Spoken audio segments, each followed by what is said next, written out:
সুপ্রিয় দর্শক, হক green world চ্যানেলে আপনাকে জানাই স্বাগত। থাম্বনেল এবং টাইটেল দেখেই বুঝতে পেরেছেন কোন গাছের ভিডিও করছি। হ্যাঁ বন্ধুরা, এটা হচ্ছে চাইনিজ ভায়োলেট। এই চাইনিজ ভায়োলেট কিন্তু আপাতত দুটো ভ্যারাইটি আমার কাছে আছে। তো দুটো ভ্যারাইটি কিন্তু 8 পটে বসানো আছে। কীরকম দুটো ভ্যারাইটি? একটা হচ্ছে ভেরিগেটেড। ভেরিগেটেড বলতে দেখুন ফুলটা দেখুন, ফুলটা দেখতে পাচ্ছেন তো, আর এই পাতা দেখুন, পাতা কিন্তু ভেরিগেটেড। আবার এই গাছের ফুল দেখুন, একই ফুল, নন ভেরিগেটেড পাতা। তো দুটোকে আমি এক জায়গাতে বসেছি। এর আগে কিন্তু একটা পটে একই রকম ছিল। তো এত গাছ ঘন হয়েছিল যে মানে গাছ ঠিকভাবে বাড়তে পারছে না। তাই এবছরই আমি এটা ফেব্রুয়ারি শেষের দিকে কাটিংগুলো আলাদা করে বসেছিলাম, যার জন্য এবার টব ভর্তি হয়নি। তো খুব শিগগিরই টবগুলো ভর্তি হয়ে যাবে। সেকেন্ড ভিডিও যখন নিয়ে আসবো অবশ্যই দেখবেন, এবং এই ভিডিও দেখতে অবশ্যই আমার চ্যানেলটিকে যারা সাবস্ক্রাইব করেননি করে দেবেন। ভালো লাগলে করবেন, খারাপ লাগলে আনসাবস্ক্রাইব করে দেবেন। এই ব্যাপারে আমি কিছু বলছি না। তো যাই হোক, মানে গাছটি এই জন্যই আপনাদের বলবো যে কালেকশন করুন, কারণ হচ্ছে গাছের ফুল আছে তো বেশ ভালো লাগছে। ফুল যদি নাও থাকে, এরকম যদি আপনার কাছে থাকে, তবুও কিন্তু দৃষ্টিনন্দন, অর্থাৎ দেখতে খুব ভালো লাগে। যার জন্য এই চাইনিজ ভায়োলেটটা সব বাগানের কাছেই থাকা উচিত, বা রাখা ভালো লাগবে আর কি। মানে একটা সৌন্দর্য বৃদ্ধি কারক একটা গাছ। আমরা তো এমনি পাতাবাহার বা অর্নামেন্টাল প্ল্যান্টগুলো যে বসাই, তার মধ্যে এরকম একটা এই গাছটাও কিন্তু অর্নামেন্টাল ব্যাপার। আর সবচেয়ে এটা মজার ব্যাপার হচ্ছে, এই গাছ যদি একবার আপনি বসিয়ে দেন, আপনাকে ভাবতে হবে না আপনি তাকে জল দিলেন কি দিলেন না, খাবার দিলেন কি দিলেন না, সেটা কোনো ব্যাপার না। সে নিজের ক্ষমতা যতই তীব্র খরাতেও বেয়ে থাকে, মনে হচ্ছে শুকিয়ে গেছে, মরে গেছে, বৃষ্টির জল পেলে আবার সে জেগে ওঠে।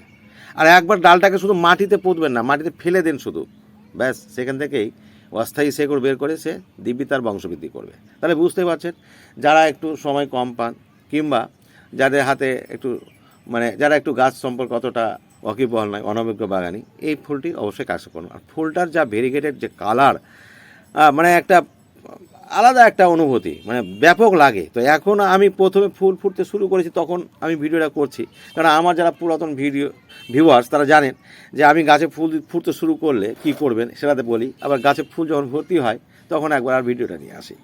তো আমি অবশ্যই সেকেন্ড ভিডিও নিয়ে আসবো, একটু আগে বললাম। তো এত সুন্দর ফুল। এবার একটু গোড়া থেকে বলি আমি কি করে এই গাছটা করবে।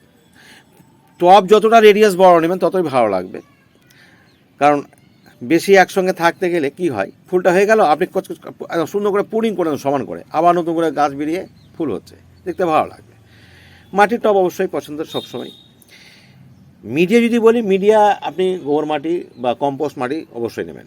তার সঙ্গে যদি আপনার সিংকুচি, বন্ডাস, নিমখোল যদি থাকে দেবেন, না দিলে কোনো ব্যাপার নাই, শুধু গোবর মাটি হলেই যথেষ্ট। তবে ওয়েল ড্রেনেজ করবেন, কারণ জল জমে থাকলে গোড়াগুলো পচন হয় এবং গাছের বৃদ্ধি যেমন কমে যায়, ফুল দিতেও ব্যাহত হয়। তো ওয়েল ড্রেনেজ করতেই হবে। আচ্ছা, এবার গাছ রাখবেন কোথায়? গাছ অবশ্যই রোদে রাখবেন, যত তীব্র রোদ হোক না কেন, তীব্র রোদেও কিন্তু এই গাছ অবশ্যই বাইরে রাখবেন। শেডের কোনো ব্যাপার নয়, শেডে থাকলে গাছের চেহারা ভালো হবে, ফুল কম হবে। আর বাইরে রাখলে আপনি চেহারা এবং ফুল দুটোই সুন্দর দেখতে পাবেন। তো সেটাও বোঝা গেল। রোগ পোকা একেবারে জিরো, এখন পর্যন্ত আমি কোনো রোগ পোকা দেখিনি। তবে ন্যূনতম একটু পরিচর্যা করলে গাছে আপনি অতিরিক্ত ফুল পাবেন, এটাই বাস্তব।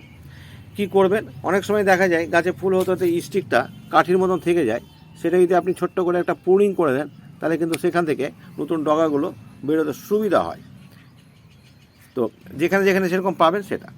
অনেক সময় গাছে ফুল হওয়ার পরে ফুল শুকিয়ে যায়, গাছে লেগে বসে থাকে, সেটা ছাড়িয়ে দিতে পারলে খুব ভালো, কোনো না পারলে কোনো ব্যাপার নয়। তবে পুরাতন পচা পাতা অবশ্যই চাইবো না যে গাছে থাকুক, সেটা একটু দূরে সরিয়ে দিবেন, খুব ভালো লাগবে দেখতে, পরিষ্কার, ছত্রাকের আক্রমণ তখন থাকবে না। আচ্ছা, এবার একটু খাবারের কথা বলি। খাবার বলতে আমি মিক্স খাবার দিই একে। যেমন আমি এখানে একসঙ্গে করে দিয়েছি, একটা গাছে দিলাম বলে আর নতুন করে করছি না। এখানে আমি দিয়েছি গোবর সার যদি দিতে পারেন, কিংবা তার বিকল্প কম্পোস্ট ধরেন। আমি অবশ্য গোবর সার এবং কম্পোস্ট দুটোই দিচ্ছি, কারণ দুটোই আমার কাছে আছে। দিয়েছি মিক্সড পাতা পচা সার ডাস্ট করা আছে, সেটা দিয়েছি। কোকোপিট দিয়েছি, কারণ মহেশ পছন্দ করে। এখানে সিংকুচি, বন্ডাস এবং নিমখোলের একটু মিশ্রণ আছে। আর মাত্র 20 পিস দানা আমি 10-26-26 মেশালাম, কারণ এই গাছটা একটা হাড়ি গাছ, 10-26 দিলে কোনো অসুবিধা হবে না। তো এটাকে এক মুষ্টি আমি এটা দেব, যাতে গাছটাতে একটু সামনে সিজনে এই যে সিজন শুরু হয়েছে, প্রচুর ফুল হয় এইটার জন্য, এতটুকু দিলেই যথেষ্ট। আর এখানে আমি জল দিই সাধারণত কিচেন ওয়েস্ট থেকে যে জলটা তৈরি করি, আপনারা জানেন আমি ইতিপূর্বে দেখিয়েছি কিচেন ওয়েস্ট থেকে জলটা, সবজি পচা জল যাকে বলি আর কি, সেটা জলটা আমি এটা প্রতি সপ্তাহে আমি এই জলটা দিই, আর বাকি সময় দিই প্লেন জল। ব্যাস, গাছ রাখবেন অবশ্যই রোদে। আর প্রোপাগেশনের কথা বলেছি, ডাল কেটে বসিয়ে দিন, ব্যাস, আর চিন্তা করতে হবে না, এভাবে প্রোপাগেশন করা যায়। প্রোপাগেশন নিয়ে নতুন করে কিছু বলার নেই। তো বন্ধুরা, উপভোগ করুন সৌন্দর্য, আর আমার ভিডিও দেখতে থাকুন। যারা সাবস্ক্রাইব করেন সাবস্ক্রাইব করুন। কথা হবে পরবর্তী ভিডিওতে। ভালো থাকুন, ধন্যবাদ।